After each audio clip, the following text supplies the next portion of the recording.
আচ্ছা, তুই তো নামাজও পড়িস, আবার পাপ কাজের মধ্যে জড়িয়ে যাস।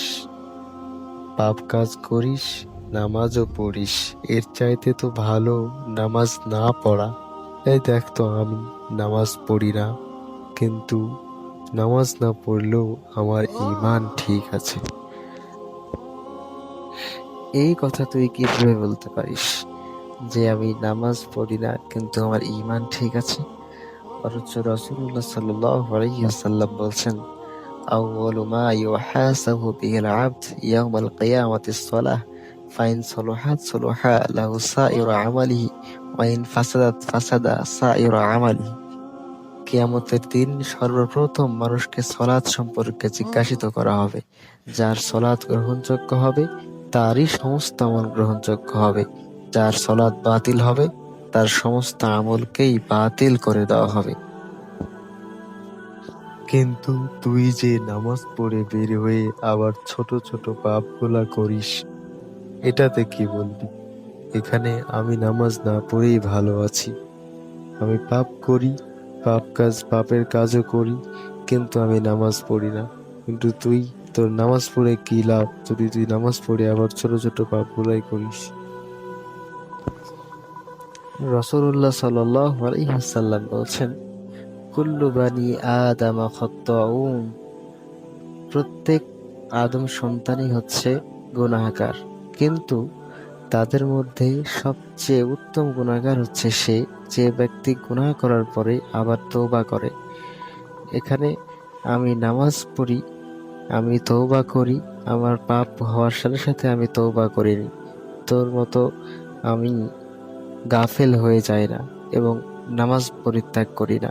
নামাজ পরিত্যাগকারী নামাজ পরিত্যাগকারীকে রাসূলুল্লাহ সাল্লাল্লাহু আলাইহি সাল্লাম কাফিরের সাথে তুলনা করেছেন।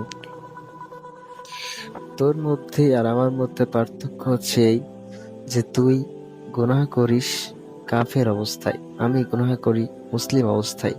আমি গুনাহ করে আবার আল্লাহ তাআলার দরবারে ফিরে যাই, আল্লাহ তাআলার দরবারে মাফ চাই। কিন্তু তুই গুনাহ করে গুনাহকে গর্বের সাথে কাজ করিস।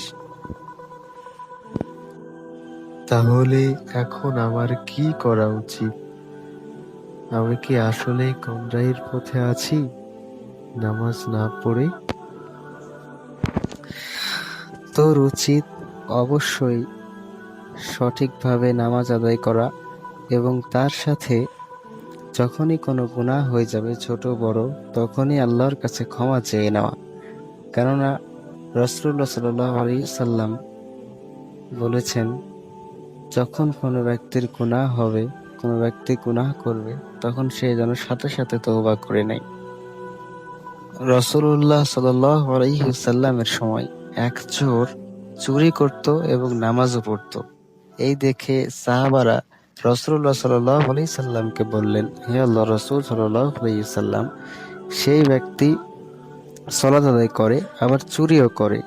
তখন রাসূলুল্লাহ সাল্লাল্লাহু আলাইহি সাল্লাম বললেন, তুমি তাকে সলাৎ থেকে বাধা দিও না, সে সলাৎ আদায় করুক, নিশ্চয়ই তার সলাতই একদিন তাকে তার চুরি থেকে ফিরিয়ে আনবে।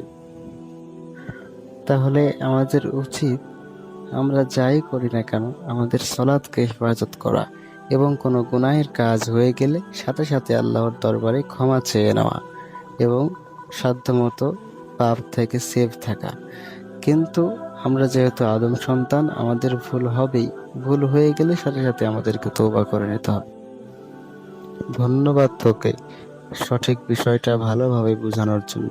আমি বুঝতে পেরেছি যে আমি যাই করি না কেন আমাকে সলাত আদায় করতেই হবে, আর সলাত আদায় না করলে কখনোই আমার ঈমান ঠিক থাকবে না। এবং এর সাথে সাথে যখনই আমার দ্বারা কোনো গুনাহের কাজ হয়ে যাবে, তখনই আল্লাহর দরবারে তওবা করে নিতে হবে। আলহামদুলিল্লাহ, আমি বুঝতে সক্ষম হয়েছি। জাযাকাল্লাহু খায়রান।